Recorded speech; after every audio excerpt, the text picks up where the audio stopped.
Rais wa Jamhuri ya Muungano wa Tanzania, Daktari Samia Suluhu Hassan, ametoa wito kwa Watanzania kuwekeza ndani ya nchi ili kukuza uchumi wa taifa na kuondokana na utegemezi wa misaada na mikopo kutoka nje.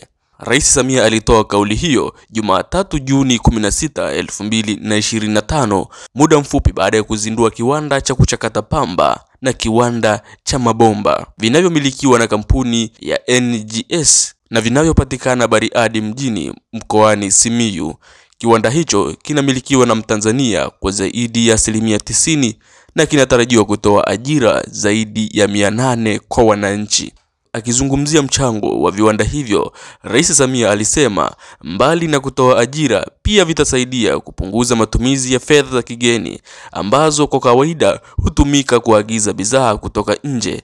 Aidha, alisema viwanda hivyo vinasaidia utekelezaji wa sera ya kuongeza thamani ya bidhaa kabla ya kusafirishwa nje ya nchi. Nimshukuru mwekezaji hapa wa ndani, ameweza kuongeza thamani ya zao la pamba kwa hatua ya kwanza, lakini kwa hatua ya pili tutanunua kwake kuweka kwenye kiwanda ambacho tayari tunaanza kukijenga cha kutengeneza nyuzi za pamba. Tunataka kusitisha kupeleka pamba yetu kama ilivyo kwenye marobota kwa wenzetu kutengeneza nguo na watu wao wapate kazi. Tunataka pamba yetu tuitengenezee hapa hapa ili watu wetu wa Simiyu waweze kupata ajira, alisisitiza Rais Samia.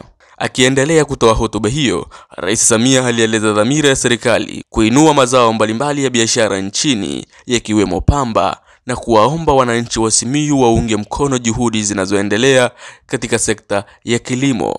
Hakuna dhamira yoyote ya kuwakandamiza au kuwaumiza wakulima wa Tanzania, alisema rais, akisisitiza kuwa hatua zinazochukuliwa ni kwa ajili ya kuinua maisha ya wananchi na kuongeza thamani ya mazao yao.